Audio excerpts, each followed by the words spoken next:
Hello, my beautiful friends. Oh my goodness, it's an amazing day and welcome back. We're waiting for those tubes to boot themselves up all across the new Attorney General fruited plains of America. Let's wait for that to happen because we got some business to attend to. Bunch of stuff fresh out of the oven on the day. You've probably seen it. We're excited to go through it all. We've got a preview that we'll get to before we jump into it and zoom in. But the big news on the afternoon, Matt Gaetz going to the DOJ if he gets confirmed by the Senate. And so we're going to unpack all that. A very spicy announcement that just came out. Tons of reaction. I have some thoughts on it, and we'll go through it all because it is fresh. Matt Gaetz nominated for the DOJ. Big news. Meghan McCain's unhappy about it.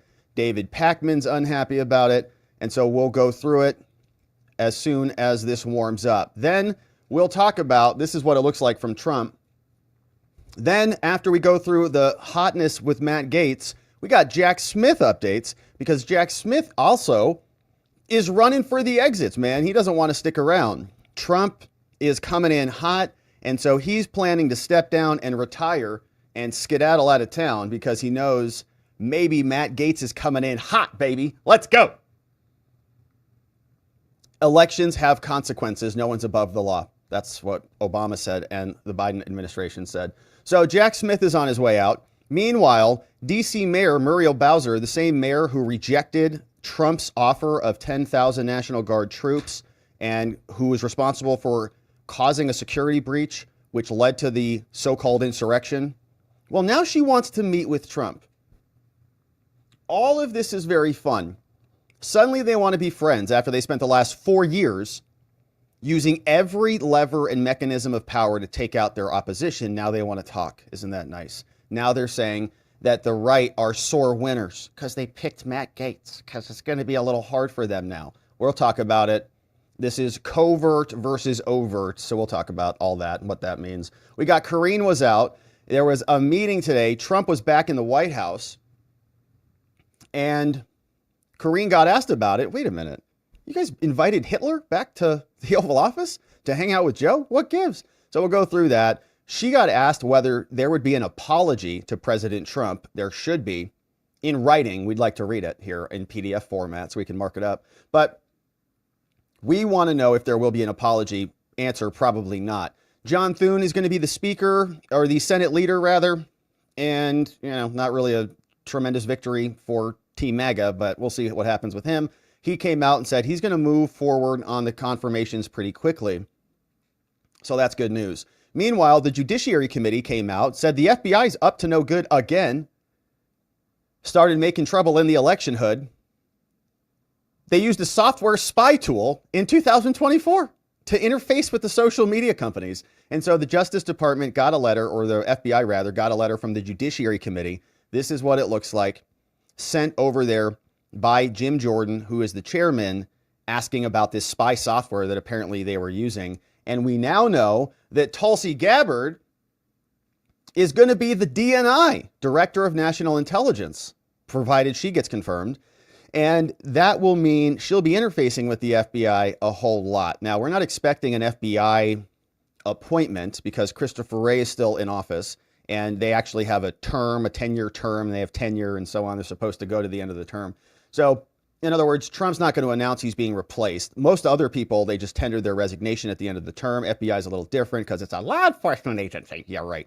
So then we'll see. Trump could come in, ask for his resignation, come back in, and slot somebody on top of the FBI. But meanwhile, we know Tulsi Gabbard is going to be thrown up there for this position. Also, there was a CIA arrest. This is pretty interesting. CIA arrested this guy, or the government arrested this guy. His name is Asif Rahman. Apparently was leaking classified documents about Israeli military plans. 2 counts of violating the Espionage Act, which is what they charged Trump with. So they charged this guy, Asif Rahman, and we'll read through it. I did pull up the indictment. He had classified documents, apparently, and we'll go through it. We'll see what was inside. This is what the government said happened with these docs. So we'll see what that's all about. Over at the CIA, meanwhile, in Arizona, there was a little bit of an update here. One judge is recusing himself. We had that prosecution that was moving forward in Arizona over the so-called fake electors. We call them the alternate electors, like were used historically. And like the same process that you'll have in really any type of legal case. You file a complaint.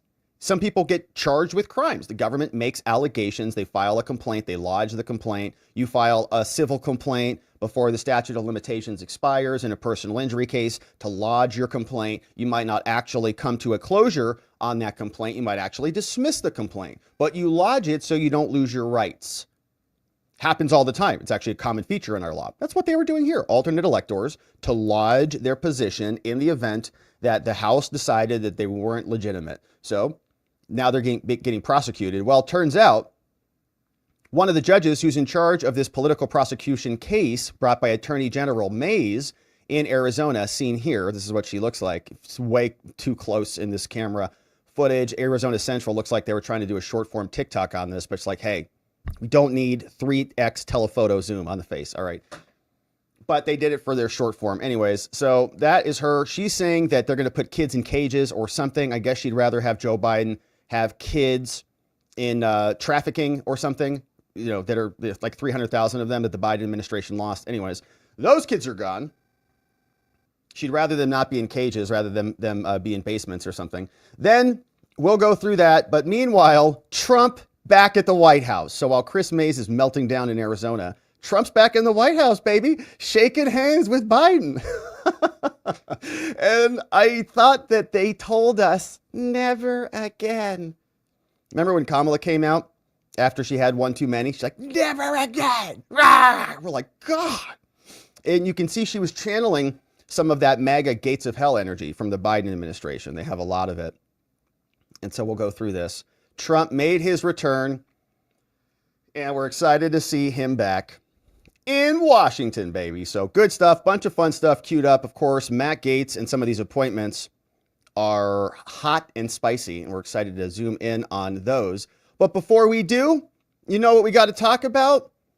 Being healthy, because we live in one of the most advanced eras in human history. Tons of medical breakthroughs happening all over the place. But the question is, why are people still so unhealthy and overweight? How come? Well, according to board-certified physician and expert nutritionist, Dr. Amy Lee, one of the main reasons is 3 harmful foods that are being passed off as health foods all over the country. And wait till you hear this. These foods cause weight gain, clog your digestive tract, deplete your energy, wreck your skin. They're banned in other countries. And yet, shockingly, they're still legal in the U.S.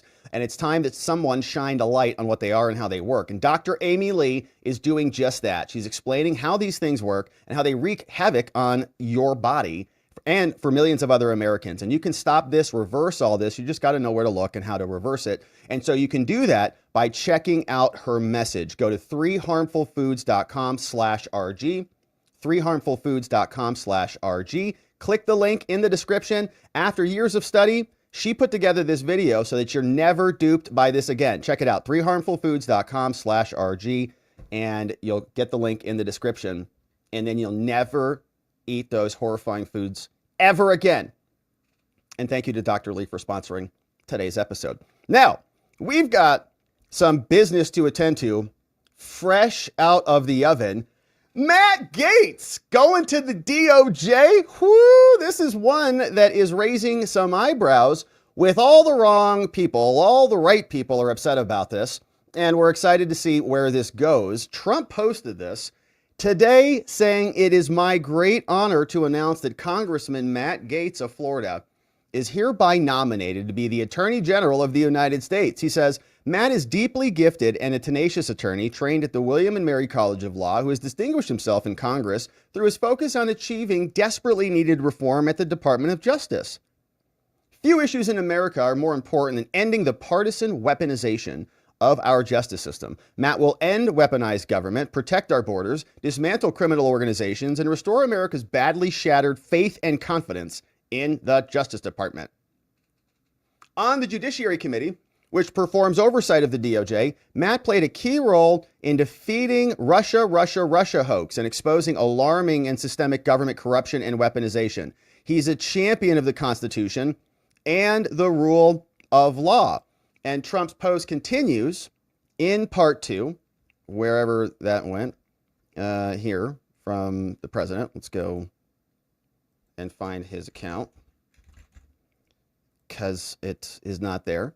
He says this: Matt will root out systemic corruption at the DOJ and return its true mission of fighting crime and upholding our democracy and Constitution. We must have honesty, integrity, and transparency at the DOJ. Under Matt's leadership, all Americans will be proud of the Department of Justice once again. And I got to be honest, man, that's a real tall order. Like, Matt's, I think, a qualified individual who can, move the needle on this. But the DOJ is really bad at the moment, so he's got his work cut out for him. Now, let's continue, because Trump also posted this from the team. Same statement there, which was came across through Caroline Leavitt. Matt Gaetz responded to this. He says, it will be an honor to serve as President Trump's Attorney General.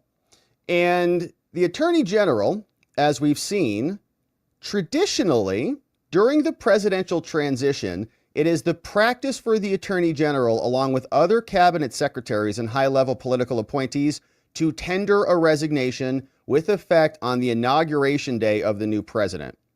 The Deputy Attorney General is also expected to tender a resignation, but is commonly requested to stay on and act as the Attorney General pending confirmation of the Senate of the new Attorney General. Okay, so if we follow this trajectory, they tell us this happened. For example, when Trump was inaugurated back in 2017, Attorney General Loretta Lynch left her position. So then the number 2 came in, Sally Yates, who had also tendered her resignation, was asked to stay on to serve as the acting AG until the confirmation of Jeff Sessions. Now, so if that happens right now, let's just be clear about this. That would be Merrick Garland goes bye-bye, and you know who comes in as number 2? You know. Lisa Monaco would be acting Attorney General. No. She's got to go too. Who else can be acting AG? She's worse than Garland. We'd rather have Garland stay because he doesn't know what's going on, I think. So you can see how this it could work. So we'll see what happens. Now, Matt Gaetz still needs to be confirmed, and confirmation might be a difficulty because we have squishy Republican senators in the House like Collins and others. And the question is, will they vote for him? Or will they look to some prior investigation which has been debunked and say that Gaetz is not qualified for some reason? People like Meghan McCain, for example, say, this is such an effing joke. So she's very unhappy about it. You can imagine there's a bunch of people who are kind of middle of the road, so-called Republicans, You know who else is probably very unhappy about this? Kevin McCarthy. In fact, I wonder, has anybody heard from Kevin McCarthy? Is he on an airplane? Is he going over to Russia now? Because him and Matt Gaetz are not friends. Did he bail? Yeah, haven't seen anything from Kev. Someone needs to check on Kev, right? He might be freaking out too.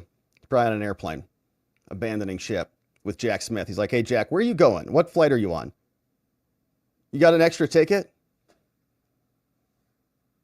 I'm happy to be acting AG. I'm happy to, if I'm called to serve. Mr. President, I'm ready to serve. Just call me. I'll take it. I'll do it. I don't need that much time. Like I said, I just need about 5 minutes on the January 6th floor. That's it. Just 5 minutes. I'll take care of it. So if that happens here, Lisa Monaco could be in place unless there's some other plan, and then Gaetz would have to get confirmed by the Senate, and it would have to just be 51, simple majority to get confirmed. But we still have some squishy senators in there, like Susan Collins and some others.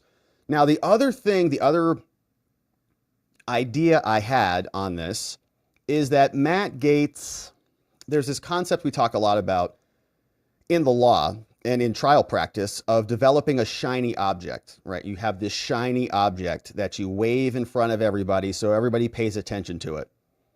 And I'm not saying that Matt Gaetz can't handle this position or is not qualified for this position or making commentary on him in this position, other than to say he's kind of like a lightning rod. So he's going to draw a lot of attention, a lot of energy to this position. And what that might do, if all of the Democratic energy is pent up, it's going to be targeted on Matt Gaetz. All right, he'll be the vanguard at the forefront of all of these appointment battles. They'll burn themselves out on Matt Gaetz. Okay, Matt Gaetz doesn't become the AG, but everybody else does. Not the AG, but every other position is confirmed. Right now, like a big one, for example, might be RFK Jr. on Health and Human Services. Are they going to fight him on that?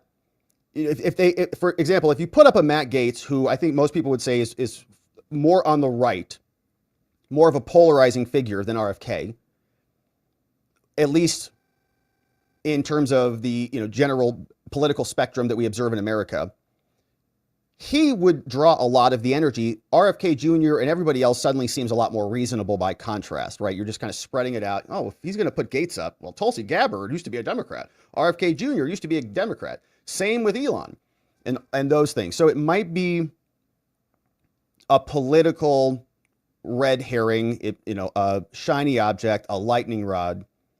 And I will tell you this, Trump likes a good show. This is going to be one of the most epic shows of all time. Every one of these people who goes through the confirmation process, they will have all eyes on them. Merrick Garland, when he went through his confirmation process, he's like a turtle. He's like, like Mitch McConnell, basically like a limp noodle at the helm and a corrupt individual to boot. So not a good combo, but it's very milquetoast, these proceedings. Matt Gaetz, man, it's going to be a fire bomb. It's going to be fun. We're looking forward to it. So Trump announced it. Matt Gaetz confirming it. We'll keep our eye on it. Now, some people are very upset about it. This guy, David Pakman on the left, says these are some of the sorest winners I've ever seen. And the Democrats are upset that the right won and that election have consequences.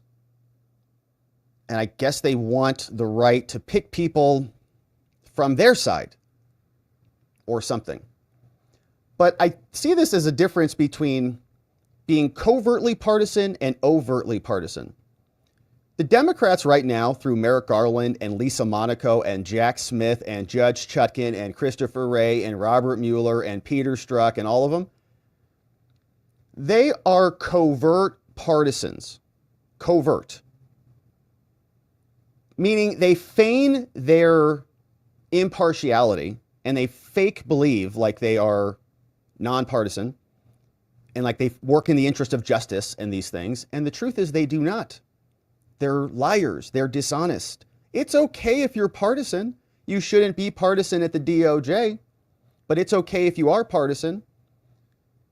Matt Gaetz is a partisan. Now, he will be at the DOJ, but at least his partisanship, we'll say, at the DOJ will be a return to the mean, and it is overt. We know where he stands. He has a record on it.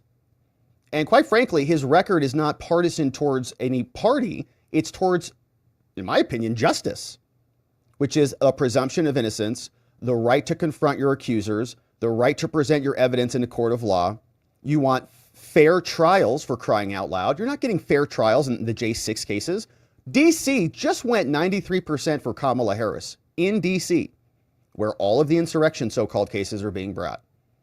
So Matt Gaetz being, let's say, partisan, if you want to say that, on the right is going to pull this back to the mean that has been perverted 93 percentage points in favor of the Democrats.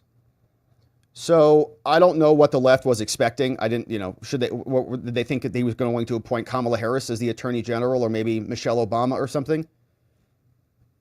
Matt Gaetz is a great pick. It's going to bring justice to our J6ers who have been abused and prosecuted by a corrupt government. People like Bannon and Navarro and many others who've had their houses raided we'll see. Matt Gaetz will reverse that. The question is, will he get through the Senate? Can confirmation happen? And if not, who will be coming up next? But we'll keep our eye on it. Thanks for joining us as we do. All right, now let's continue on.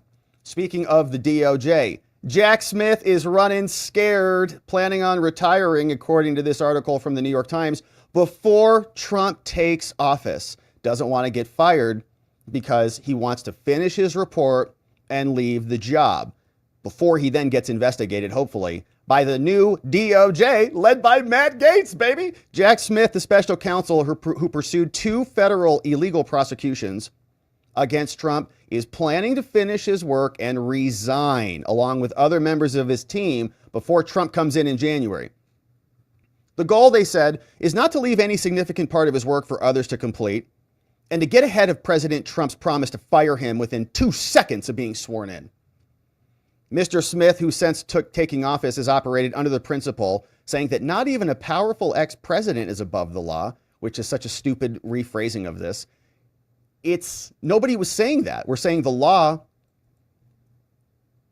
was not illegal, what he did, and you were using immune evidence to try to create a crime that did not exist. And also, the president is above the law in a way, okay, in many ways. The Constitution says that. The president is the law. That's why you don't prosecute a sitting president. That's why the president has the pardon power and can overturn a finding of guilt, literally above the law, all right? Anyways, that's aside the point. Now, Mr. Smith's office is still drawing up its plan for how to end the cases, and it's possible that unforeseen circumstances like judicial rulings or other things could alter the timeline. But Smith is trying to finish the work and leave before Trump comes back to power. The outcome of the election spelled the end of the federal cases because the DOJ has long held that a sitting president cannot be prosecuted for crimes. And a ruling this summer from SCOTUS said that there is immunity. And so as Jack prepares for his last act as special counsel, not even a real boy, the ultimate audience will not be the jury, but the American public, which is really what this has been all about this entire time. That's why they were racing the case to trial before the election. That's why they gagged President Trump. That's why they didn't give him any time to review millions of pages of documents. Instead, they deferred to Molly, highlighter girl, and just said, she did your discovery work for you. Just take it. Department regulations call for Jack to file a report summarizing his investigation and decisions. A document that may stand as the final accounting from a prosecutor that honestly, I don't think it's going to matter at all. It's going to be dead on arrival. The whole thing was vetoed by the American people. And you still hear these other commentators on the left, these other news people, referring to insurrection and democracy and all the things. It just, no one cares. And they just showed that at the ballot box, but keep talking about it. Now, it's not clear how quickly he can finish this work, leaving uncertain whether it could be made public before Biden leaves office. But several officials said he has no intention of lingering any longer than he has to. Jack is typing feverishly right now. One team is shredding documents, the other's using ChatGPT to make up more crap. The people spoke on condition of anonymity because they were not authorized to discuss any of this. They say he's a former war crimes prosecutor who has been very inconsequential in American law, lost basically everything he's touched of consequence. On Friday, Republican lawmakers told DOJ officials who had worked on this case, we saw this from Jim Jordan, preserve your records, Jack. And he also got sued by Texas. They said, we want an injunction. Don't delete your cell phones. And we also want to know about every email that you sent to every other jurisdiction in the Trump prosecution cabal. That same day, Smith's team filed a court document in the J6 case, wanting to now wind down the case all of a sudden. Oops, we're done. Mr. Smith said he needed, and these people are so sick, right? Because if Trump would have lost this election, this would have been full steam ahead. They would have been insurrection. No one's above the law. Trial coming up soon. But now they're running scared because the people, and they should have never brought any of this, right? The people validated, the nation validated what the right decision was here. And they're just cowards. They should never have brought this. And there should be repercussions for them abusing their power and the law to do it. Referring to the fact that the defendant would soon take office, Smith said in a filing, he needed a month to assess this unprecedented circumstance. Idiots, it's not unprecedented. We've been running the election for a long time. Trump's been up in the polls. You guys were trying to create an unprecedented circumstance by prosecuting your political opponents. The only thing unprecedented in this whole thing is the criminal prosecution of a political opponent in America. Only thing. There's been other riots at the Capitol. There's been other people questioning the elections. Everything has happened before except what the DOJ did. They shattered 234 years of history. Now they're saying Trump winning the election is confusing to them. This type of special counsel report is supposed to be directed to Merrick Garland. He says, oh yeah, they're going to release this report. And again, I'm not even worried about it. You can say whatever you want. Is anybody going to read it or care? It's like, what else do they have? More lies from Clavicle Girl or something? In some cases, the findings can be revelatory. Robert Herr's report never made it out, the audio at least. And regulations require that a special counsel report decide or explain why they decided not to file charges. But like much of Mr. Smith's work, this step is fraught with technical and practical challenges that could make the report different and maybe even shorter than the lengthy tomes produced by other special counsels. It's also unlikely to contain much in the way of anything new or revelatory. It's going to be a dud. They're even signaling it. What else does he have? It was a smear. There was no crime. Mr. Smith, who has been the subject of round-the-clock protection after receiving death threats, since taking over, well, hopefully he prosecutes them. Actually, he can't prosecute anybody because he's not even a real boy. Now, since he filed 2 separate and lengthy indictments last year against Mr. Trump, he supplemented that record with scores of court filings trying to smear Trump. Now, the big question is, assuming Smith finishes the report, is whether Garland is going to release it before he leaves office, or if he's going to defer the release to Trump, who might not make it available. Yeah, right. They're going to give it to Trump and let him decide. A spokeswoman for Mr. Garland declined to comment. We're sure they did. So Jack is running scared. He was prosecuting a fake insurrection crime that was made up. Trump obviously did not want that to happen at all, which is why they sent a notice to Mayor Muriel Bowser before January 6th, I think on January 3rd, or before, saying, we're ready to give you National Guard support, 10,000 people, so that nothing bad happens. She sent a letter back saying, we don't want your troops. Now, Muriel Bowser wants to meet with Trump so they can talk policy. Isn't that convenient? I hope they do. And Trump says, are you going to come out and take responsibility for what you've done? On Tuesday, she said, she has to meet with President-elect Trump. Trump, who has repeatedly expressed hostility towards the capital city that set him up and blamed him for their own failure, says they want to meet. Bowser said her team had reached out to Trump's staff to request a meeting, hadn't heard back.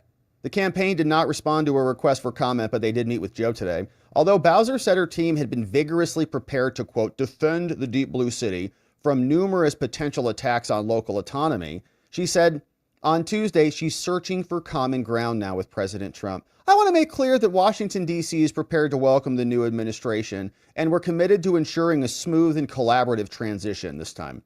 It would have been nice if you worked with him last time and actually accepted the support to secure the Capitol. With a lack of statehood and congressional oversight over its affairs, D.C. is vulnerable to interference from the federal government. They want D.C. to be a state so that it's those 93%ers who vote for Kamala, they have a permanent additional state and permanent additional electoral votes. So that can't happen. Republicans in Congress have already in recent years accelerated their attacks on the district's autonomy. Attacks? It's called governance. It's not an attack to say that D.C. is a corrupt cesspool. It's not an attack. It's just a characterization of what we believe it is. Bowser, in requesting to meet with Trump, said she's focused on policy priorities, namely her desire for the federal workforce to return to work in person, a revitalized downtown, and other things. So now she wants to play nice, and we'll see if that happens or not. But other transitions are happening. This was what was happening at the White House. Trump was there. He talked with Joe Biden, who welcomed him back with open arms, was smiling, shaking his hand after he raided his house, called him an enemy of democracy, belittled his supporters, called them garbage, screamed at everybody from the gates of hell, and prosecuted hundreds of J6ers raiding their homes. now Karine says they had a nice cordial conversation together. The president obviously hit on a wide range of issues, but did he get a sense that the issues that he was impressing upon, that any advice he was giving was being well received? I think so. I think that's why the president was wanting me to let you all know that there was a very good back and forth, and it was substantive, as I mentioned before, and I want to be mindful. It was a private conversation, so I don't want to go into specifics or details. But look, they met for more than 2 hours. They met for a very long time, or nearly 2 hours, pardon me. And I think by the length of the meeting tells you that they had an in-depth conversation on an array of issues. And so, look, the president reached out to the president-elect wanting to make sure that he gave an opportunity to the president-elect, afforded him that opportunity. It's nice to hear that phrase, to have a meeting with him to talk about the different issues that matter to the American people. But nearly 2 hours says a lot about how the meeting went. Any plans to keep a line of communication open? The president is always going to obviously keep that line of communication open to the president-elect. We got to remember, this is not about the two presidents. This is not about President Biden or President-elect Trump. This is about the American people and what's right for the American people. And if anything, the president has led by example, right, over the last week now on making sure that we have this cordial transition of power. All right, so interesting because they just got done castigating him and his supporters for the last 9 months and beyond, years actually. And so they got asked about this too. Are you going to apologize for this, Karine? In the meeting, we saw a unified front related to a transition in the Oval Office meeting. But a lot was said on the campaign trail, like Trump is a dangerous threat to our country and our democracy. Was there an apology today? Oh. I'm sorry? Was there an apology from President Biden for the words, some of the words used? An apology from the president, yes. President Biden. That's what he's asking. Like Trump, for some of the words that was used on the campaign trail. Fascist.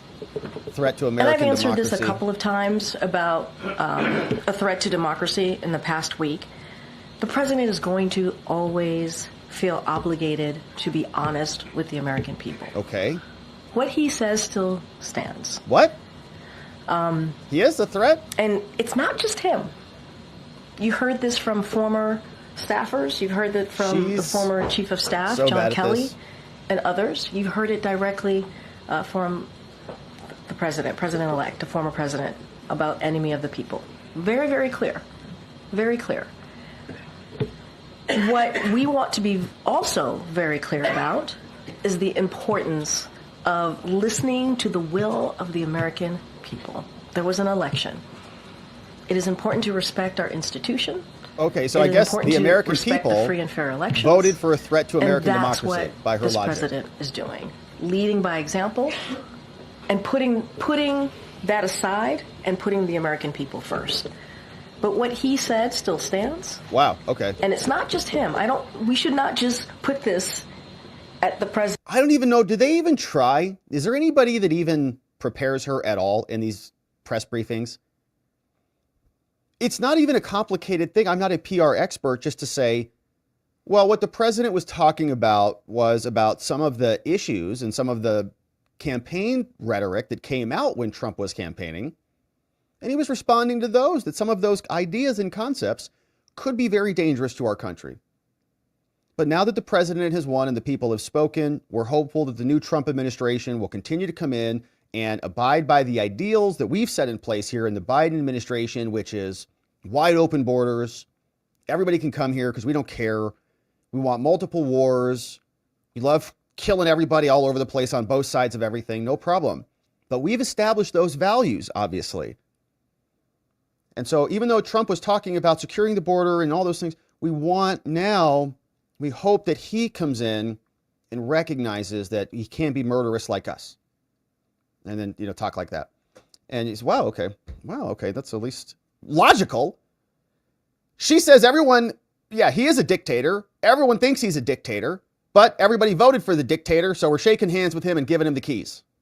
Gosh, all right. She'll be gone soon, my friends, so we don't have to worry about it. Did Kamala Harris come by today? Conceded the election when Bush came to meet with Clinton, who then went on to meet with Gore. Did Vice President Harris stop by the meeting at all today? And does she intend to host Vice So I can say the Vice President did not attend the meeting between the two presidents this morning. I would have to refer you to her team. Kamala, I'm not going to go meet with Trump. All right, fine. Stay home. All right. So now we have Senator Thune, who's going to be leading the Senate. Here's what he said about rapidly confirming Trump's nominees. Leader Thune, you've said that recess appointments are on the table. That's a key demand from President-elect Donald Trump. Will you move forward with that? Well, what we're going to do is make sure that we are processing his nominees in a way that gets them into those positions so they can implement his agenda. How that happens remains to be seen. You know, obviously, we want to make sure our committees have confirmation hearings like they typically do, and that these nominees reported out to the floor. But I've said this, and I mean it, that we expect a level of cooperation from the Democrats. Well, that's your to first work with mistake us there, to buddy get boy. these folks installed. And obviously, we're going to look at explore all options to make sure that they get moved and that they get moved quickly. All right, we'll see what happens. That's going to be the new leader. Hopefully, he's more communicative than our old leader, Senator Mitch McConnell. So Thune will be in charge. Tom Cotton's back there. We'll see what they do. They better appoint those nominees, and they better do it quickly. We'll see where it goes. Thanks for subscribing, my friends, as our coverage continues. All right, now, let's turn our attention to the FBI now, and we'll see who's going to be in charge of this soon, as soon as Trump gets in there. But here's an update. The FBI did it again, interfering and spying on you during the election. This is according to the House Judiciary Committee. Jim Jordan and others sending this letter to the Honorable Christopher Wray at the FBI, who is now preparing to be fired after his disastrous performance, wrecking the credibility of the entire agency. He also, apparently, according to Congress, was doing some bad things this election season. Coming from Jim Jordan, chairman out of Ohio, writing from the Committee on the Judiciary, November 12th, to the FBI, the Honorable Christopher Wray, saying, all right, Chris, listen. Now, the committee is investigating how and to what extent you and the executive branch, the FBI and others, coerced or colluded with companies and other intermediaries to censor lawful speech during the election. Now, as part of this oversight, we have received testimony that under your leadership, Chris, the FBI, particularly its Foreign Influence Task Force called FITF, played a key role in pre-bunking a true election story ahead of 2020. That's the Hunter Biden story. Okay, we got that. We know they did that. But now, we have also learned that the FITF, Foreign Influence Task Force, continues to coordinate efforts with social media companies leading up to the 2024 election to monitor and flag social media posts. And we knew they were doing this because the Supreme Court allowed them to do it. They delayed the case that was brought in Missouri until after the election, I believe is the status of that. So they could continue to do this throughout this election. So now they say, oh, we found it. You did it. By both American citizens and by foreign actors, indicative of what they say is potential criminal conduct. And so just the judiciary says, accordingly, Chris, we write to request information about the FBI's use of software tools to monitor American social media posts. Here we go. In a transcribed interview just a few weeks ago in October, an FBI Criminal Investigative Division analyst previously assigned to the FITF task force disclosed that FITF uses, quote, software tools where the FBI can search open source databases about content indicative of criminal conduct. According to this analyst's testimony, the FBI uses this tool to monitor social media posts by users, regardless of whether the users are American citizens or foreign actors, and they're searching for content indicative of criminal conduct. Now, I want to know what that is. Is it just a search engine? The analyst further testified that the FBI shared its findings, such as the specific username and the content of the post, with social media companies to censor the content accordingly. Okay. That's interesting. Because they do that all the time. Like they'll go on Craigslist and like, feds will post. It's called Fed posting. They post, anybody have any idea where I can buy this thing for my gun that makes it fully automatic? And you're like, yeah, you want to buy one of these? They're feds all over the place, posting fake stuff all over the place. And they entrap people, right? Or they'll say prosecute people, or they're catching criminals or whatever it is. But then they'll arrest you and charge you with crimes. Happens all the time. Now that's different than censoring somebody. Is it criminal? They're censoring criminal conduct, or are they investigating a crime? Are they speech police or actual police? Although the analyst testified that the FBI uses this tool to pursue, quote, criminal conduct, when questioned about the nature of the tool and the scope of the FBI's use, agency counsel repeatedly, so the FBI's lawyers like, objection, prevented the analyst from fully answering the committee's questions. Therefore, we write to obtain additional information in order to understand whether the FBI has or could use this software tool to censor or infringe upon lawful speech, particularly Americans' political speech. Yeah, see? Great question. We don't really know. So an example might be, we're here on the show, we're saying there's no brakes on the Trump train. We're not slowing down. We're taking back the White House. They say, oh, well, we're investigating criminal conduct of criminals. And on the Watching the Watchers show, that Rob G. weirdo guy, he said he's going to take back the White House. Well, that's insurrectionary language. And since we're investigating criminal conduct, we're going to notify the Facebook companies that Rob said there's no brakes on the train, which means he's probably going to cut somebody's brakes as they crash into the White House, take back the White House, causing another insurrection. So Rob should be censored for that illegal statement.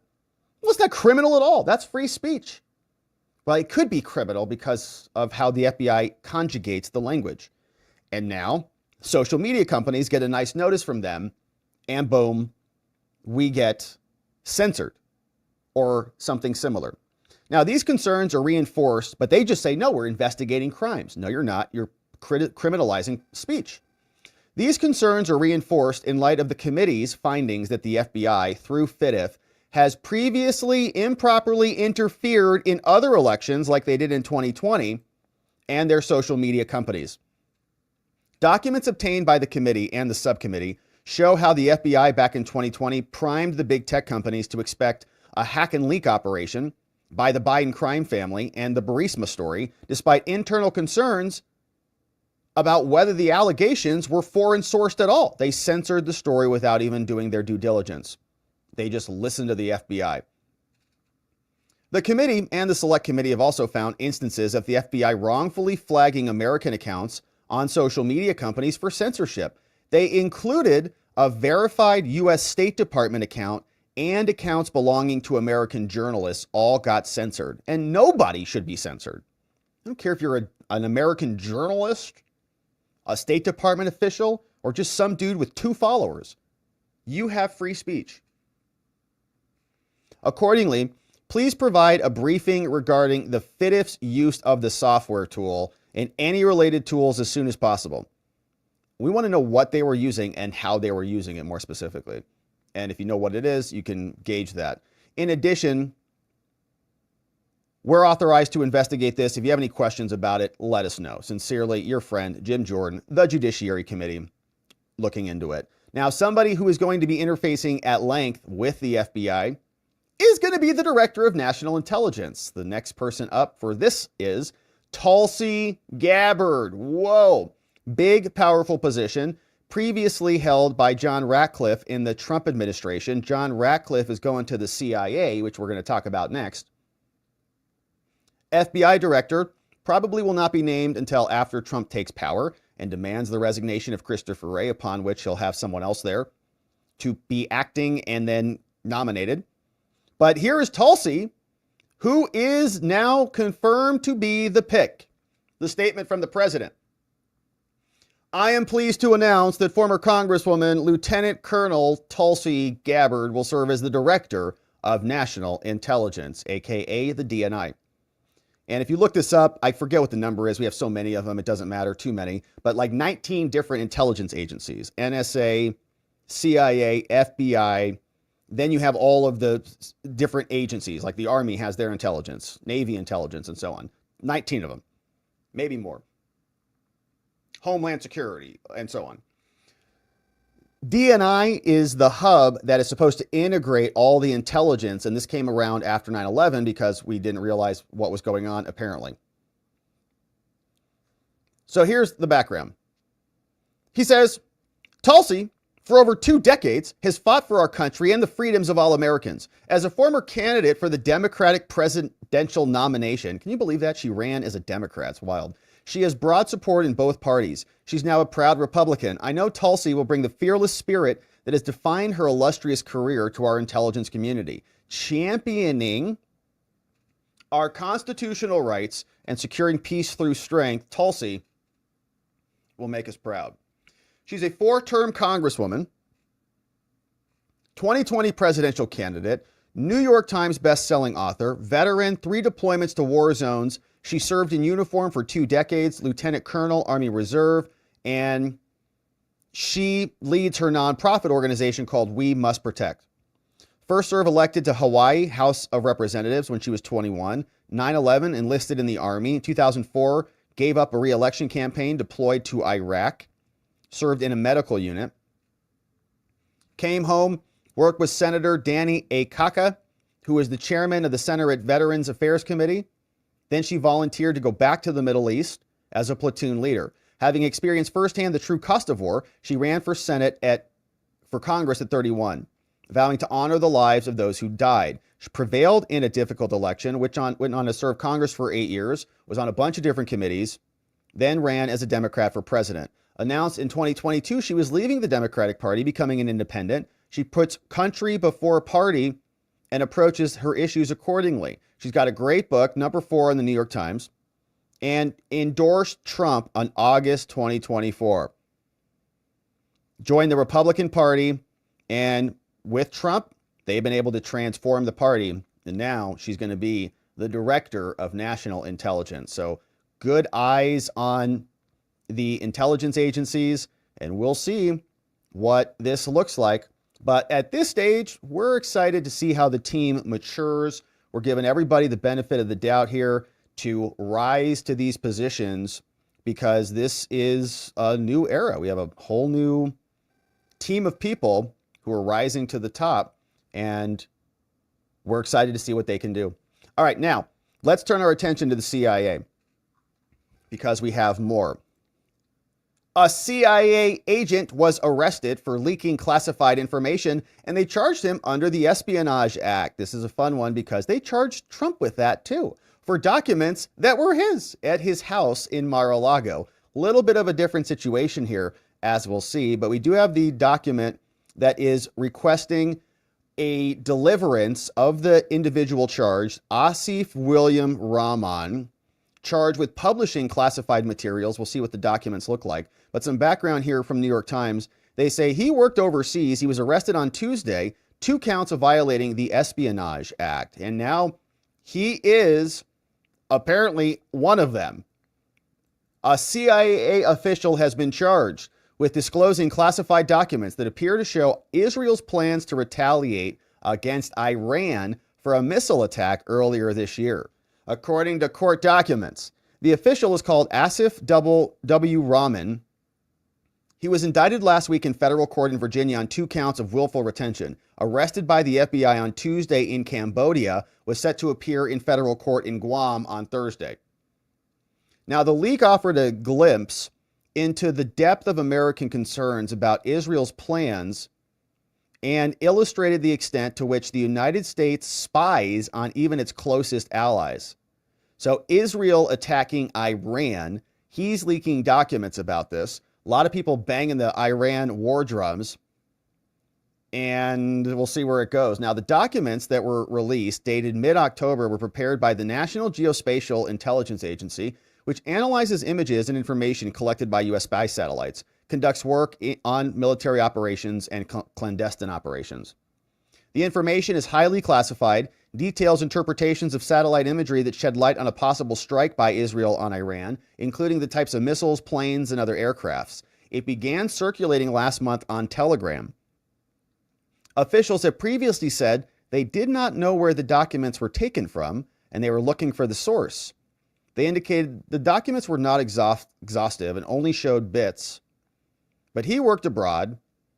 He had top secret security clearance, and the CIA declined to comment. All right, so here's what it looks like. A petition for writ of removal. You can see this is the territory of Guam. They're going to be trying to take this guy out of Guam, bring him back to the States. Matthew Olson at the top of this. We know he's been involved in a lot of nefarious cases. So here's what they write.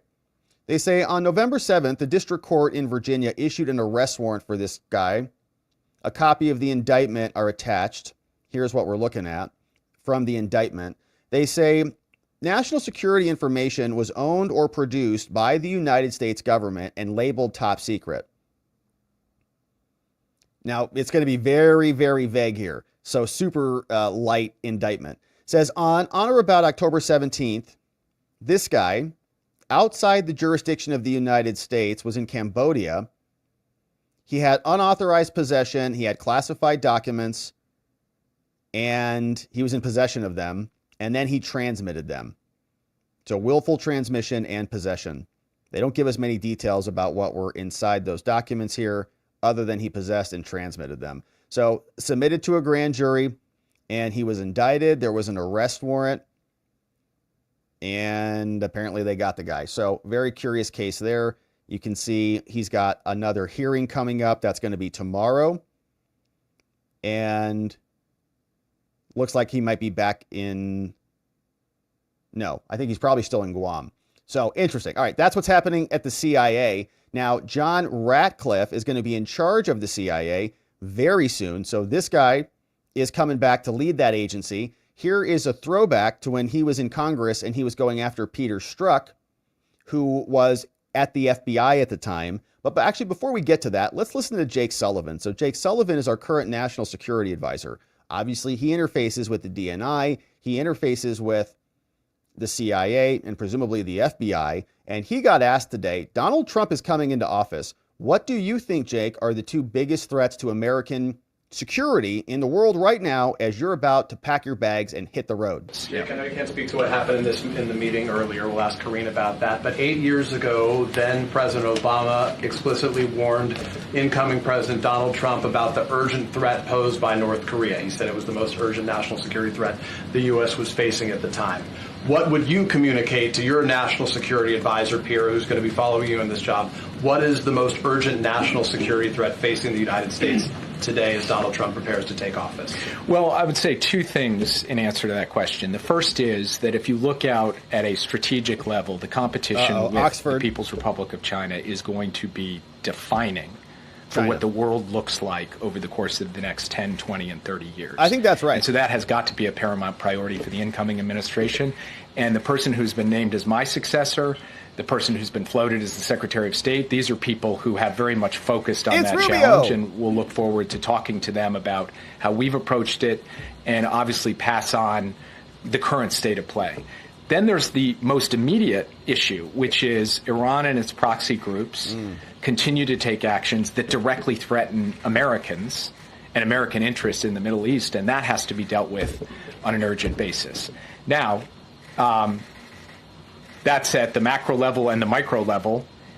In between those two, you have an ongoing war of aggression by Russia against Ukraine, representing a larger threat to European security and therefore global security, and you've got North Korea coming behind to provide troops in that war. Wow. So you're saying we got three big stinking problems you're leaving us with? That's great.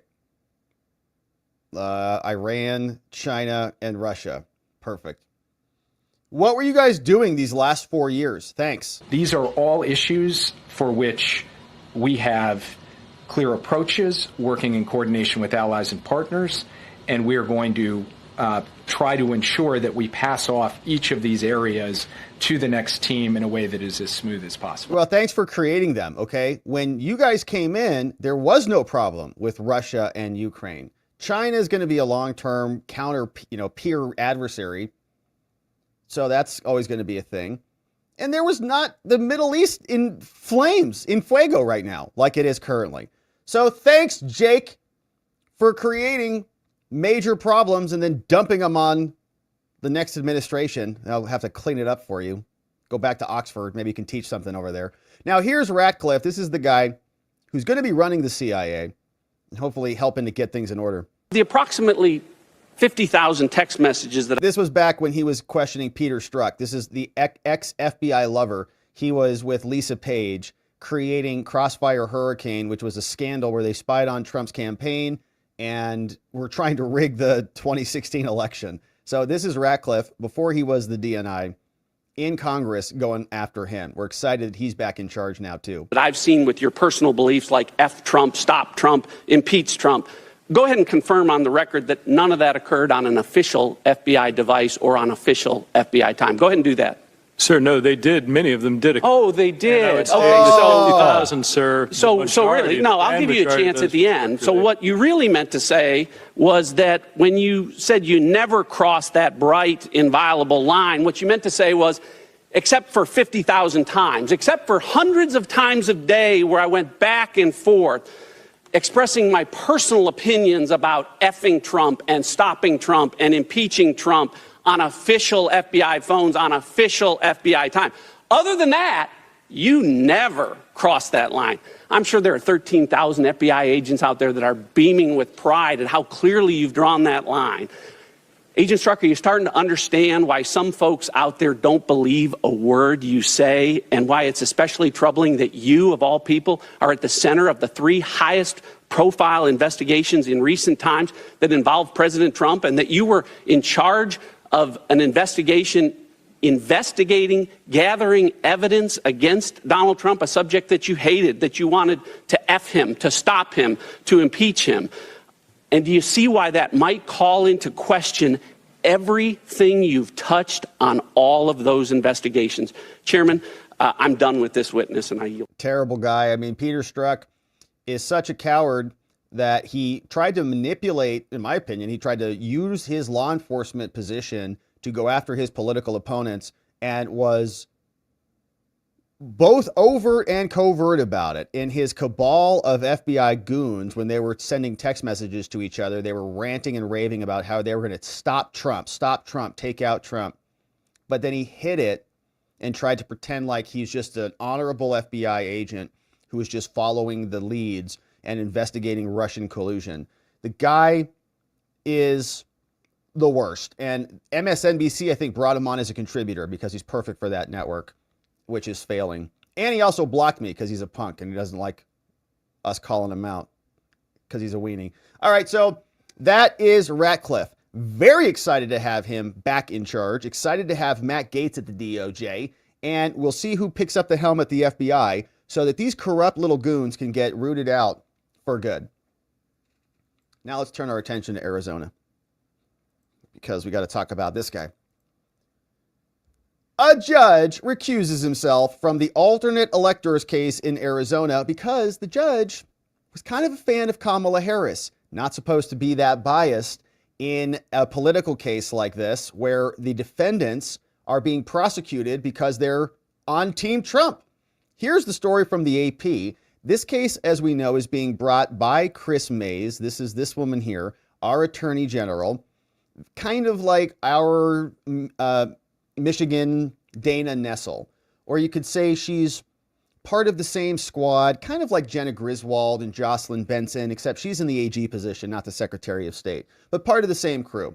They all look the same, kind of sound the same, have the same policies, not that interesting. But she brought the case against these fake electors. And like the other fake elector cases, she's not creative, so she just copied and pasted everyone else's homework. That's what they do. One person comes up with something. Usually, I think it's probably like Mark Elias or one of those guys. But then they all take it and run with it and copy and paste.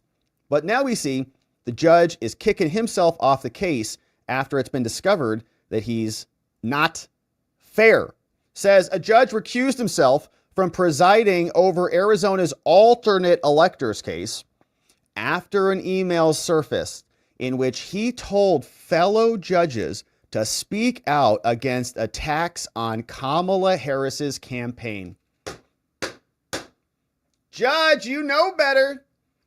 In the August 29th email, Maricopa County Judge Bruce Cohen lamented that he didn't speak out when Harris was called a DEI hire.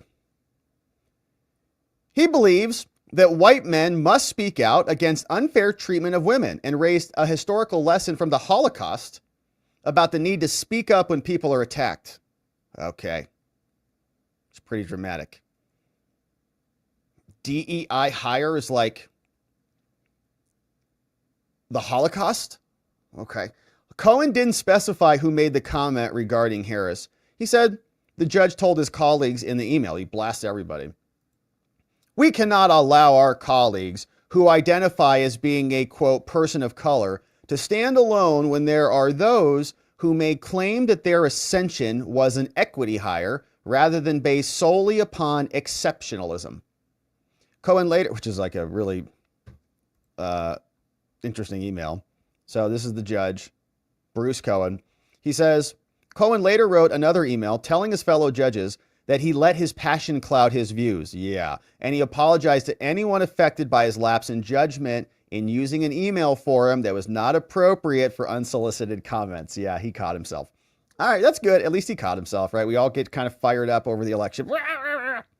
But you're a judge. You should start a podcast or something. Then you can run your mouth as much as you want. It's great.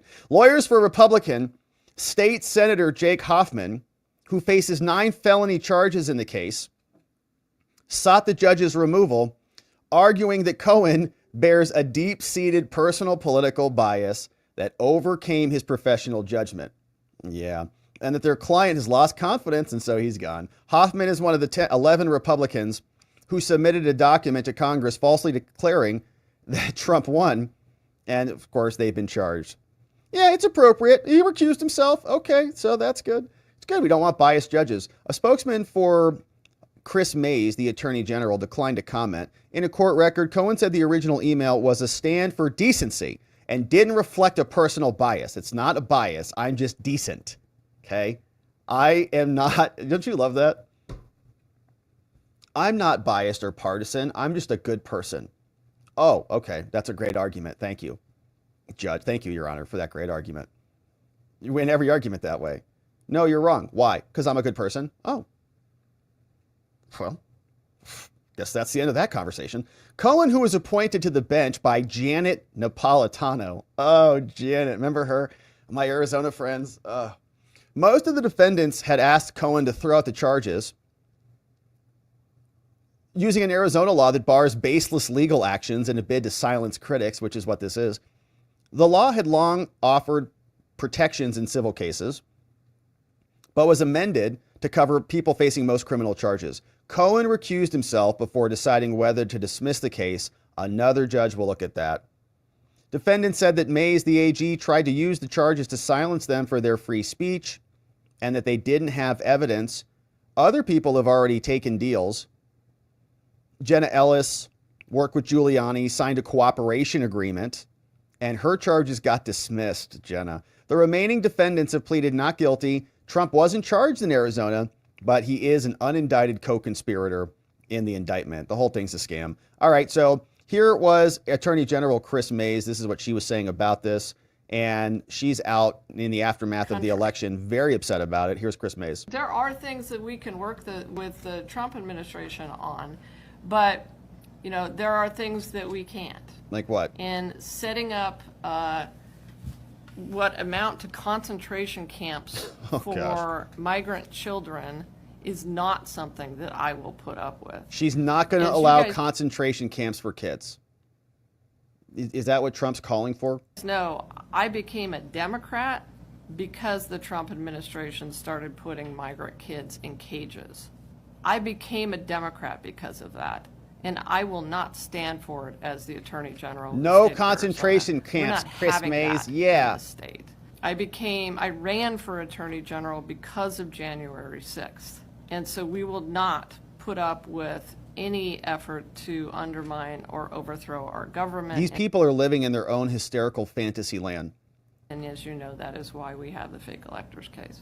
The smart thing to do All right, good. would Zoom out. be Thank to you. target those individuals who are members of drug cartels, who are criminals, and remove them from the country. All right, so not going to put kids in cages or whatever that is. Instead, they're going to let hundreds of thousands of kids be trafficked across the border and disappear into oblivion, never to be seen again.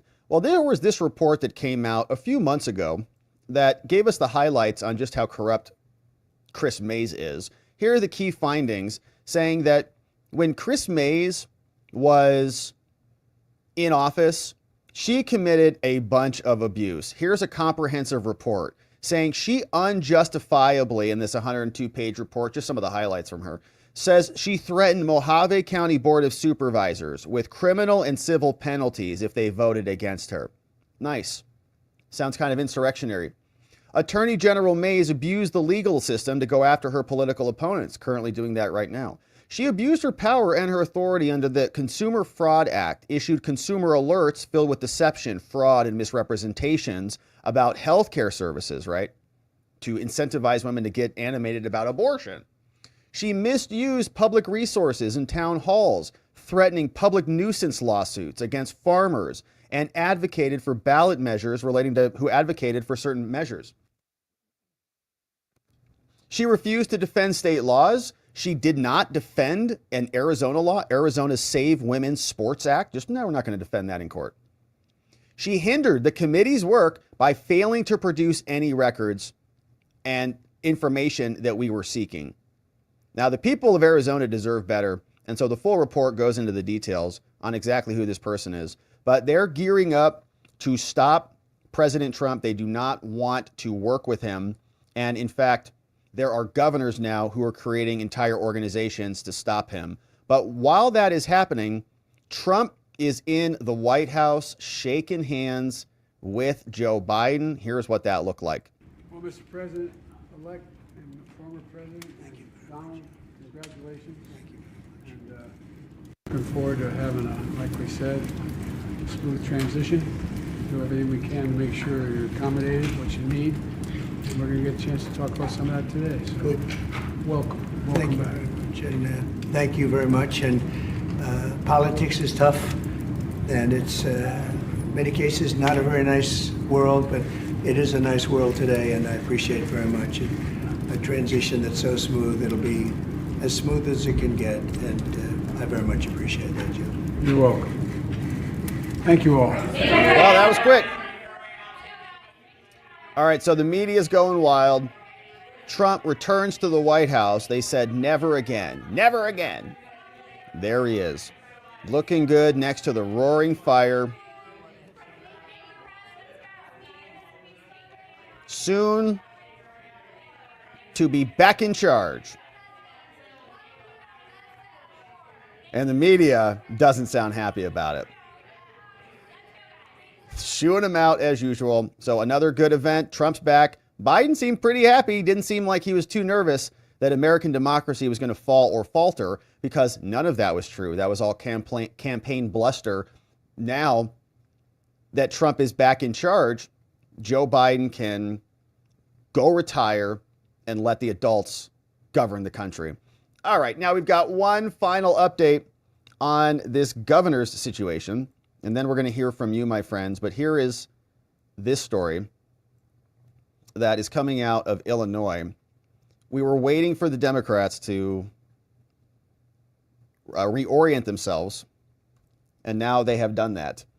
Democrat governors from various states now forming an anti-Trump coalition to unify their resources to stop the new administration. Chicago Sun-Times is reporting that it's starting with Illinois billionaire governor J.B. Pritzker and Colorado governor Jared Polis, who replaced the Colorado flag, I believe. Was that him or was that Walz? Maybe both of them. Or Polis was the governor who air-assisted Jenna Griswold after her leaky password problem to replace all the devices. Pritzker was the billionaire who spoke before the CIA director spoke at the DNC. So 2 peas in a pod. They're perfect for this. They are now launching an anti-Trump organization And here is what the website looks like. They call it Governors Safeguarding Democracy for Upholding and Fortifying Democracy. We remember what fortifying democracy meant in 2020. Remember that? The election was very fortified with the FBI censoring your posts. So they posted this. They're all excited about it. They say they're going to be developing a playbook to enable governors to anticipate and swiftly respond to emerging threats from the Trump administration. What? Reinforce key state institutions to protect core democratic bodies and design affirmative strategies. And what do they need to do this? Democrats? Money. So just go donate to them, all right? And then they'll save America with your money. Here is what they posted in their press release. November 13th, they say, as the nation faces increasing threats against American democracy, including the dangers of authoritarianism and undermining democratic institutions, we just had an election and Trump won. What are they talking about? Governors will lead a new initiative called Governors Safeguarding Democracy, chaired by Pritzker and Polis. GSD is a historic nonpartisan coalition of governors. Historic nonpartisan, meaning the opposite. So it's actually not historic at all. It's just kind of meaningless. And it's very partisan. Working together to protect state-level institutions of democracy, leveraging their unique skill sets. They said, at this critical time in our history, we must unite to protect the foundations of our democracy and ensure our institutions withstand threats and persevere in their mission to improve the lives of our people. Said they're grounded in a belief that saving and strengthening our democracy will require robust activities. And so look at all this stuff. They're going to fortify their institutions to ensure the rule of law works for everybody. And they're going to bring together think tanks, legal experts, democracy advocates. They're going to work hard. They're going to try to figure out what to do about this. And they're probably not going to get it for quite some time. They've spent the last several decades brainwashing their people into believing that there are 37 pronouns. Now they're going to have to figure it out. So they're going to be spending a lot of time and money discovering themselves. Hopefully they spend some time in nature and get to the bottom of what's happening in their psyches. But apparently this is both of them on MSNBC. We've got Pritzker and Polis launching this new anti-Trump insurrectionary governors organization. Ideas that some of which we've acted upon over the last 6 years and some of which are still needing to be acted upon. And each state has a different situation in which they may want to act upon that. For example, there are states where you've got a party in control of the governorship, but not in control of the legislature. So that governor may only be able to put in place executive orders. Another state like mine, where we've got Democratic control of the House and the Senate and the governorship, we may be able to do much more and will be. And so I think the idea here is to create a catalog, to create dialogue amongst the governors about what is possible. And if you wanted to pursue something in your state, and it will be different in each state, that's available to you. And this organization will support you in doing that. Yeah, maybe they'll form the new Confederacy like they did the last time. We'll see if that happens. They're also joined by other organizations. Chicago Sun-Times is posting about it. There was also this Governors Act Alliance. This is some other organization that's also popping up. So you can see they're emerging. There's one org, Governors Safeguarding Democracy, Reproductive Freedom Alliance, joining together former governors of Wisconsin, former governor of Massachusetts, and more. So they're arming up, building out their team, and Gavin Newsom from California is doing the same. Here's a little bit about what he said. Yeah, we're going to have to get going. That will be determined, but one thing we did accomplish is get everybody on the same page. Our two senators met with the senator-elect earlier and congressional representatives that are current and some future representatives and just getting everybody on the same page. Can you get specific about something you came here wanting? We talked about the 122 lawsuits we were involved in the Trump administration. We talked about the special session and how we're going to move aggressively to be proactive and not reactive to the incoming Trump administration. We talked about the playbook that's very familiar, that goes back even before Donald Trump to the George W. Bush administration as it relates to particularly issues relating to the environment and clean air. We go back to Ronald Reagan, 1967, and we talked about issues around immigration and deportation, and we also talked about the immediate, to your question, and this is important, specific waivers that are pending on the president's desk or agency Such desks as? and across the spectrum. What waivers? Well, there's I'll just leave it at high level in three categories: in healthcare, in the environment, and in notably hybrid on behavioral health. Okay. Did you meet with any Republicans while you were here? Not today, though I was with one Republican at a signing of an agreement with reclamation on San Luis Dam. Why not meet with Republicans since they're going to control Congress? Well, I think the most important thing I can do right now is to make sure that our coalition and our caucus is all on the same page as we prepare for the incoming. Can you talk about your concerns about the incoming president's threats already made that he could withhold federal disaster aid? It's pretty childish. I was with an American president yesterday at the Oval Office, and I was with an American president last week when I got a phone call from him saying he wanted to support our efforts on disaster recovery in Ventura, California, that was suffering from a major wildfire. And there was no conditions. He didn't ask me to change policy on water talking about Biden? in order to support the American people in my home state. That's not the state of mind of Donald Trump. And that's not just... All right, so you can see it's going to be hilarious because the governors are going to be in hostile territory for the next 4 years. So just constantly... He's going to run for office, right? He wants to be the next president. So for the next 4 years, he'll be making it known where he stands against President Trump. And of course, we'll be here to cover it. So governors arming up. We'll see what comes next for them. But the Democrats, they're not going to lay down over these next 4 years. They're going to arm up, circle the wagons. They'll be back. And Pritzker is going to be leading the charge. All right. Let's see what you say about this, my friends. It's been a beautiful day. Thank you so much for sending in these incredible donos and these super chats. Very grateful for your support. Thank you so much for subscribing to our channel as well. And if you happen to know somebody who's interested in politics, the law, and watching The Watchers, baby, that's what we do here. Thanks for inviting them to come over and join us when we go live. If you're just joining, quick recap. We kind of had a bunch of small updates and segments. Big one out of the day is Matt Gaetz. Nominated now for the DOJ, according to Trump. That is in motion, and we're excited to see where that goes. So we talked about that update, what that might mean, the difference between overt partisanship, covert partisanship, and shiny objects and lightning rods in the first segment. Then we talked about Jack Smith running for the Hills. Wants to retire because he's not a real boy, first of all. And once the bill comes due, once Matt Gaetz is there and he goes and he says, hey, what was the tab for Jack Smith? Yeah, just send it over in an email. Just print me out an invoice.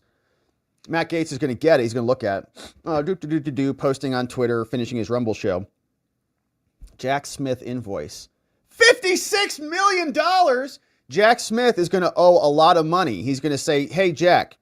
He's going to send him an invoice via Venmo. Hopefully Jack can afford it.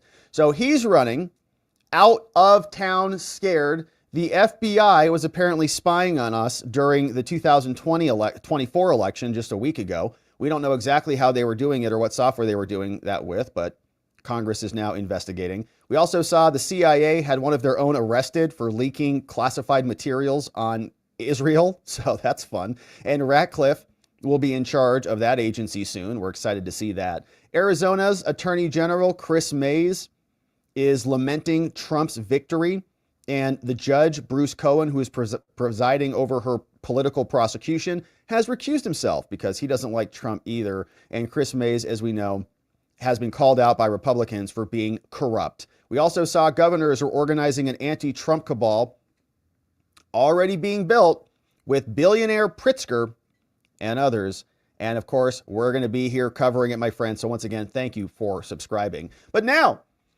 let's hear from you. Let's see what you say about all of this on this incredible Wednesday. It's a beautiful Wednesday, my friends. I hope it's been a great middle of the week for you. Speaking of Wednesday, this is Wednesday. Love you, fam. With Thing on the shoulder. Love you, fam. Happy Wednesday. Thank you, Donut, for clipping that one for us. Hey, Ollie is here. Ollie is bringing in one new membo. What's up, Bratty Brat? Got gifted a membo courtesy of Ollie. Welcome aboard. Nathan C. says the Senate just voted Thune as the new majority leader. Yeah, we saw that. We'll see where it goes. We'll give him the benefit of the doubt for now. Knox is here, said Matt Gaetz, Attorney General. Thank you, Knox, for flagging it. Hey, Gen X Ben says, wait a minute. Matt Gaetz took your job? Yeah, I guess he can have it, I guess. I only wanted it for 5 minutes on the January 6th floor. Matt, if you need help, just 5 minutes, just give me the January 6th floor. That's all I need. You're going to be busy. I'll take care of it in 5 minutes. Just let me go out there. 5 minutes, just please. All right, NY says Matt Gaetz may not be confirmed, but if it's a recess appointment, so be it. So one has to get in and preserve the criminal evidence. Someone has to get in to preserve the criminal evidence from Garland. Yes, that is right. NY says, Christopher Wray must resign. He signed off on the DOJ search warrants. He is severely conflicted now that Trump has won. 200 Watt Studio says, so if we end up with 221 House seats, the Matt Gaetz vacancy won't be so worrisome. It's not like the Senate where the governor can just fill the seat. That's interesting. I didn't think about the Gaetz seat in Florida. Is it a special election in Florida? I think that's also a problem with the Elise Stefanik appointment too, right? So they're pulling some important seats up from the House of Representatives. Good point, 200 Watt Studio. Got to keep up on that. Knox Bierman is a defense attorney in Texas. We were talking this morning. Knox is very unhappy with old yeller murderer Kristi Noem at Homeland Security. Murderer Noem. And we talked about it. Our discussion on the Noem appointment is good cop, bad cop routine. Okay, Kristi Noem is good cop. Tom Homan is bad cop. Tom Homan's going to deport you, but good cop is going to make you feel good about it. That's how this is working. So, yeah, Matt Gaetz, Knox, defense attorney in Texas, says that's going to be fun. Matt Gaetz is going to be a ton of fun. Pink and justice. We're going to have some justice, too, in addition to fun. Pink Rose on Rumble says Trump would adjourn both houses of Congress under Article 2, Section 3, and then recess appoint his cabinet. And I saw that getting contemplated, and they'll melt down over that, too. Rather than appoint Monaco, I think is what you're saying this is in response to. I like it, a Pink Rose. Good concept there. Hey, F. Joe Biden says, after the inauguration, can't J.D. Vance as president of the Senate call for a new vote for leadership in the Senate or just overrule the sitting leadership? I don't think so. I don't know if that's how it works. I think it's president of the Senate. I don't think it's dictator of the Senate. I don't know what the procedural rules are, to be honest with you, F. Joe Biden. I'm sure there's some mechanics in there. Maybe on close calls or tie votes or something like that. But thank you. Hey, David D. says the white streak in Tulsi's hair was caused by combat stress. Is that right? Pete Hegseth was banned from Trump's 2017 inauguration. He has a cross on his chest. Wouldn't want to be that general. From David DeHart over on the YouTubes.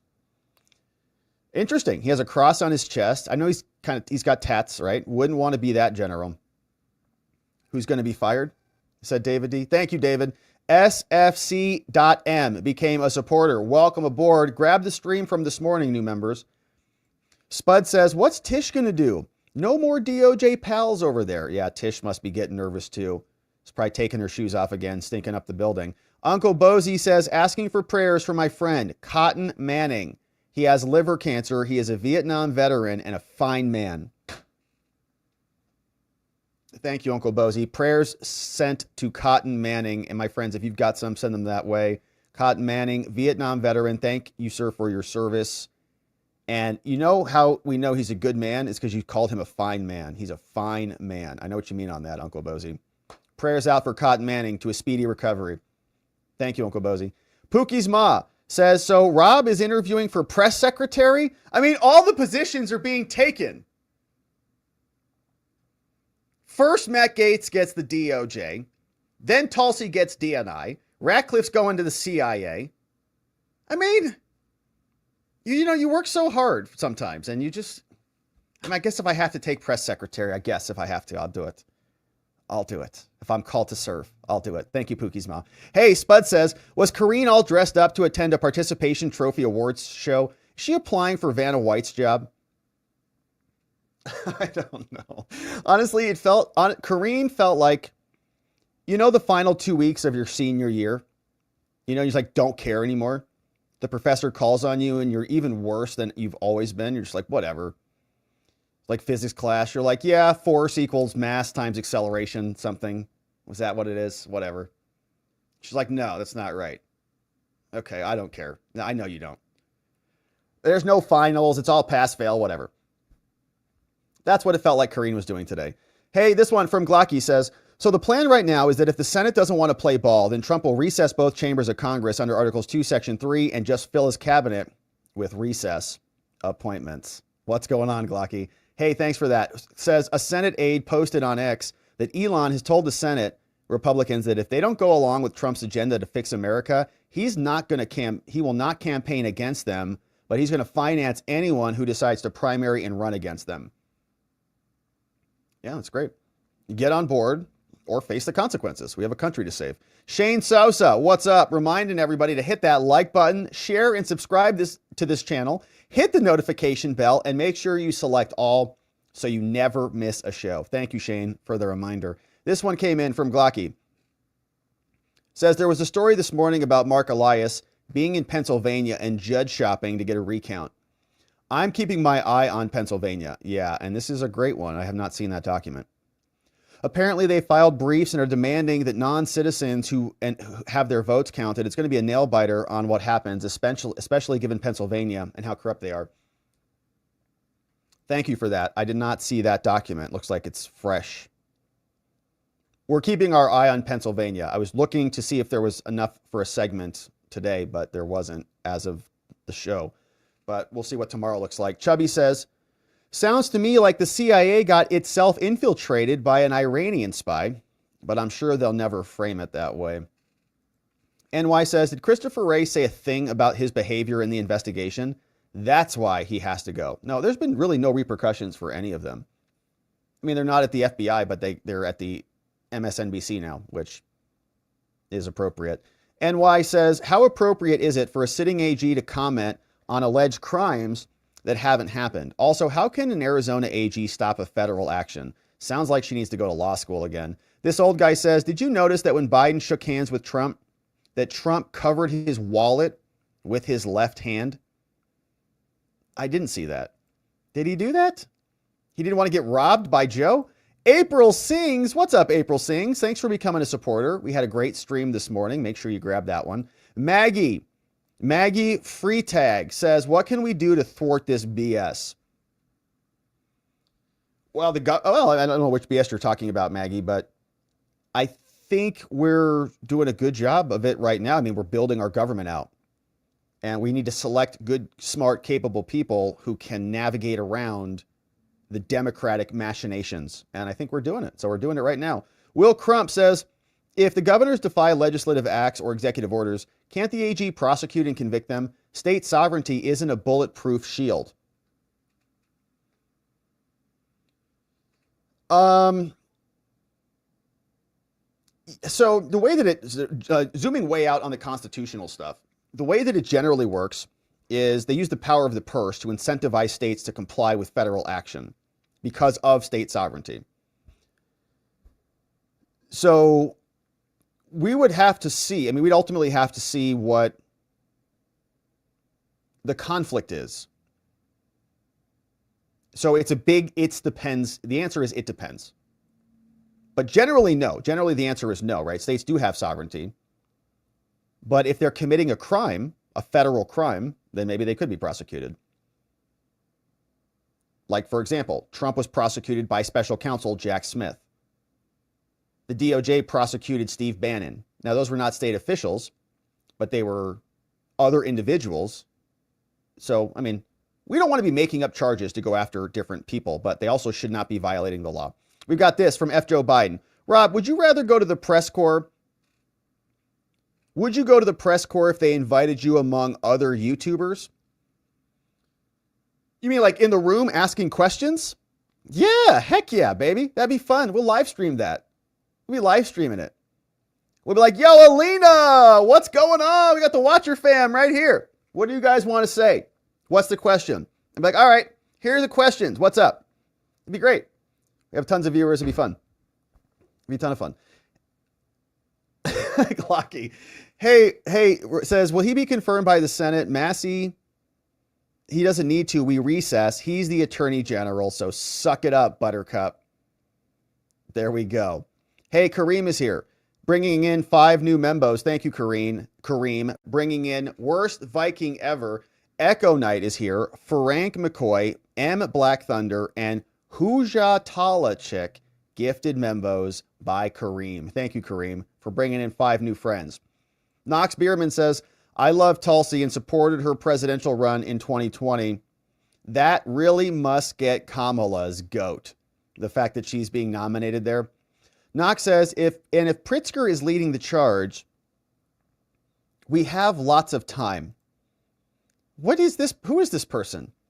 I don't know what this image is supposed to be, but I'm a little scared. Nate says, haha, the Thune message was from this morning. Guess I submitted it too late. You were just signing off. Love the coverage. Oh, we missed you, Nate. Oh, is that what it was? Okay, that makes sense. Thank you, Nate. Thanks for the dono. Yeah, it must have come in late. Thank you for that, Nate, though. We appreciate you being here. Thanks for joining on Locals, too. Hey, Tex Rick says, Rob, now you have to be Chief of Staff AG. Matt requested it. Go out there for Matt. Okay, that could be fun, too. It could be fun. Be a lot of work, man. He needs somebody who's going to really clean house over there if I'm called to serve. Nate490, what's up, says, for vacated House seats in Florida, does the governor pick a fill-in the same as the vacated Senate seats? I don't know. Yeah, I don't know the specifics. Some states are like that. Some states, the governor appoints for the remainder of the term. Others, they hold special elections at certain intervals. And I think that at least Stefanik is a special election state in New York. I don't know what Florida is, Nate, but I'm sure somebody here does. Yeah, we'll see. Pete Smith says, America is back, baby. You better believe it, Pete. Acid Burn says, God save the king of all presidents, President Trump. F. Joe Biden says, hey, Rob, you could always be Alina Abba's assistant press secretary. Well, what is that? What do those job duties entail? You know, what are those what does that involve? Well, I don't know what it involves. Do you have a job description for that? Cliff says, hey, Rob, this was new to me on Senate rejection of Scott. He botched the 2022 Senate races. Scott was accused by members of his own party of improper spending. He spent the midterm election unveiling his own unilateral, self-promoting GOP plan, self-promoting that derailed the victory, pulling the rug out from under the candidates, and then in the middle of it all, took a luxury vacation to Italy. Were it not for McConnell stepping in with funds for J.D. Vance in Ohio, Vance likely would have lost. Yeah, I didn't know that. Yeah, you know, you don't ever know what the insides are in those bodies. But, all right, we got Thune. Knox is here, says prayers for Cotton Manning. Prayers for Cotton Manning. Thank you, Knox, for sending them his way. Hey, Jerome Lambert says, watch out for the Democrates. Democrates. Watch out for them. 8 months as a member. Thank you, Jerome, for hanging with us for 8 full months, almost full term. Laura Laudy. What's up, Laura? Became a supporter. Amazing to have you. Grab the members only stream from this morning. It was a fun one. Just Me says, wait, was that a picture of Sally Yates? The acting deputy attorney general that gave us the Russian hoax on the governor's fortifier page? Yeah, it looks very nonpartisan, like a nonpartisan group of folks. Was that Sally Yates on there? It is this Sally Yates? Interesting. We just talked about her, okay, right? She was the one who came in after Loretta Lynch got taken out. Interesting. Hey, good eye there, Just Me. Did I say that? I didn't realize it. Hey, Just Me, thanks for that. 200 Watt Studio says, DeSantis can fill Rubio's Senate seat, but there has to be special elections for House seats. There it is. So 1 Senate vacancy and 2 Houses so far. Okay, there we go. Thanks for the details, 200 Watt. And I wonder why that is. Like, why is one in the purview of the governor, but the other is not? Nacho Mama says, past the first trimester. You sure did, Nacho Mama. Thanks for being here. 3 months, 1/3 of the way there. Thank you, Rob. And mods. We got the best mods on the whole internet. Pookie's mom says, Trump would be lucky to have you on his team. Oh, Pookie's mom, thank you for the endorsement. There, I'm sure, many much more qualified people to be over there. But a boy can dream and have some fun. You know, it's like wake up. Yes, Mr. President, how can I be of service to you today? Sure. Yeah, I'll be right out. Walk out to the porch of Mar-a-Lago. Breakfast is served with the president. All right. Just kidding. All right. Hey, Pam Ragland says, okay, again, my dead neighbor, who lived in California over 20 years and died 3 years ago, voted in Pennsylvania, his widow discovered. Then there are overseas ballots skewing OC California like those lawsuits, but California is not a swing state, so he never had any. Dead people voting in Pennsylvania. Say it isn't so. Pam, thanks for the update on that. Well, hopefully we get to the bottom of it. It's going to be very tight in Pennsylvania, so there should be lawsuits percolating. Robert Kahn, what's up, Robert Kahn? Thanks for becoming a supporter. We'll see you on the members-only stream in the morning. Knox Bierman says that was his sister? That was Pritzker's sister? What? What? Okay. No, I'm sure. Okay. All right. Hey, John McGarvey says, Rob, message Rumble. Tell them you will already be in Washington for the next Watchers meetup on Inauguration Day and see if they have a spot for you. Why would I? Do they have tickets to the inauguration or something? So we're actively investigating this right now. Okay, I've got my team reaching out to some people in Washington to talk about getting a conference room or something, just to look at costs and size and possibilities. Not saying that's going to happen, but man, it'd be awesome to go there for the inauguration. Even if we don't get tickets, it'd be awesome to go. Thank you, John, for the encouragement on that. Hey, this one is from Uncle Bozy. Did you see this dude? This is a real image. This was captured down in Florida. There's President Trump, man, popping wheelies. Lady I says, I'm worried about Elise Stefanik being chosen because we don't want to lose seats. The good thing is she won 62.4% of the votes and our district is solid red. Jennifer Pritzker is the world's first transgender billionaire. Wow. Okay. How about that? Lady Ice says, to answer the question, yes, New York is a special election for House. I'm in her district, and it has been red since 2014, so hopefully it's going to stay that way. So with Elise Stefanik. Yeah, Eric says that's Jennifer Pritzker, JB's transgender sister. It looks, she looks just like her brother. Yeah, related. Just Rhonda says, wow, I didn't realize I'm only 4 weeks away, Just Rhonda. We're about to pop, baby. Good to see you, Just Rhonda. Thanks for being here for 8 full months, almost full term. It's a long time. D. London says, the privilege of a governor to select a senator is a holdover from before the 17th Amendment, when senators would be elected by state legislatures. That makes all the sense in the world, D. London. Thank you for filling in the gaps here. We have the smartest people out there, man. You guys are so smart. Thank you, D. London. Yeah, that makes sense. Before we did it by popular vote. Eric Cush says, there you go. That's Jennifer Pritzker. Didn't even know who that was. JB's transgender sister. Very curious. Sergeant GPS says, Rob, if you take an assistant press secretary position, I nominate myself to be your assistant. This is great. I like where this is going, Sergeant. We can all get positions at the White House by just assisting each other. You know, I'm going to need an assistant. Sergeant, you're going to need an assistant. So like, let's say you bring in Knox, she's going to need an assistant, and it's just going to just keep going. Everybody, we're all going to be at the White House. We're going to have a watcher wing. We're going to build a watcher wing at the White House, baby. It's going to be great. Kay Bean is nominating herself to be Sergeant's assistant. So you can see how this is working. I love it. Everybody, I like it, Sergeant. You've started a domino effect. We'll all be there in the White House. So good stuff. Thank you, Sergeant. And let's say hello to our friends on X and see who's joining us over there. Before we wrap it up and go on over to locals, we have, hey, okay, I found the thread quickly for the first time. Isn't that incredible? Yay, this is a great one.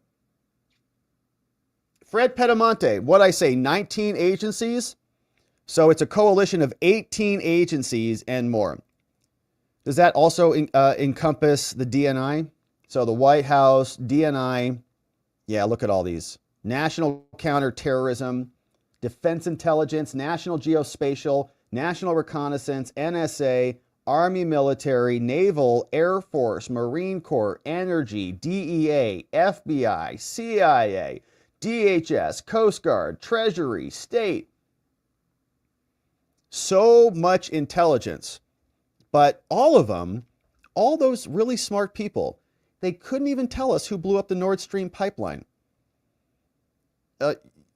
Here, your boy, with rubbing two stones together, in real time with you, rubbing two sticks together. I don't think Russia blew up their own pipeline. Turns out to be more accurate than the entire national intelligence apparatus. Or they're just liars, which is more likely the truth. So thanks for that, Fred Pedemonte. Great link. James Pepper, what's up? TJ King says, Rob, you nailed it. Matt Gaetz is a stalking horse. All right, great phrase. Notice Trump waited till Thune got the win. This signals that Trump is going for an anti-Sessions iron hand to weather the inevitable attacks on him. When Gaetz draws fire and likely fails to get confirmed, another tough AG will appear. I think that's right. I think I'm for Matt Gaetz getting confirmed, but he's going to draw all of the slings and arrows over this next few weeks. Brandy Coffee says, hey, Rob, great show. What about Trump's gag order? Does he get his free speech back now? No, it's still in effect. It's still in effect. And that will continue to be in effect for, I guess, some time until the case is resolved or dismissed. C Champion says, dude, look up recess appointments. Gaetz is good to go. At least until the end of the first Senate session. Trump already had the Senate confirm that they would support recess appointments. So there you go. So happy about that. Thanks for the comments on X, my friends, and for joining us and supporting us over there. We are going over now to watchingthewatchers.locals.com. We got some great comments. Donut Mind Me. Adesi is there. Hardened Patriots there. And we'll see who else is joining us. Hey, D. London is going to be coffee. He's going to be bringing coffee. We're all going to need coffee, so we need a coffee assistant too. Okay, so the team is... We're going to start having to book it. We're going to need a bus. I can't wait. Hey, here's one. Voice says, I nominate myself to be the one to tell people to straighten up or else. We definitely need that guy. Definitely. When we're all joking, like when I'm sitting here, when I'm goofing off, rambling about Fannyland and Nathan Wade indicting Fanny and all that stuff. Voice is going to say, Rob, okay, you had your 5 minutes as your quota. Enough. Get back to business. I'll need that. So thank you, Voice. I appreciate your support. We need that. Rick D says, okay, to jump on the train, there are over 1,000 positions in the White House, so Trump just needs to hire all of us. That's right. We're going to make America great again together, baby. It's going to be amazing. Thank you, Rick D. And ELZ needs your I definitely need a big, beautiful spotlight tilt back chair inspector. We're going to replace all their bureaucrats with all our bureaucrats. It's going to be great. The elections have consequences. And actually this does need some WD-40 here. Let's see if I can get it to squeak a little bit. It was getting a little squeaky the other day, but We need it. We need it, ELZ. And I trust that you'll do a great job. Hey, Timothy Norfolk. Thank you, Timothy. First super chat on a live stream. Thank you, Timothy, for supporting us. Glad to have you. And Lady Ice says, Jennifer Pritzker is one of 13 billionaires in Chicago-based Pritzker clan, the world's only known transgender billionaire. Retired Army Lieutenant Colonel Pritzker came out as a transgender woman in 2014. Interesting details. Sergeant GPS says, it's no longer going to be the West Wing. It's going to be the Watcher Wing. Yeah! It's going to be so good. We're going to have big, beautiful spotlights shining on everything. It's going to be brilliant.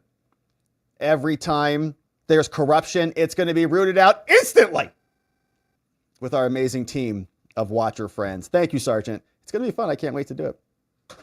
All right. And so thank you, my friends, for the fun, the friendship, the frivolity. Very much have a lot of fun together. We're going to leave it there on the day. We're going to go over to locals, debrief for a bit, see what's happening over there, and then we're going to come back tomorrow to get into it again. Want to thank our amazing mods. What's up, Donut? Thank you, K-Bean. Thank you, John McGarvey. Thank you, Carrie B. Thank you, Playin' Hooky, for keeping the train on the tracks. I think I even saw Zulu there today.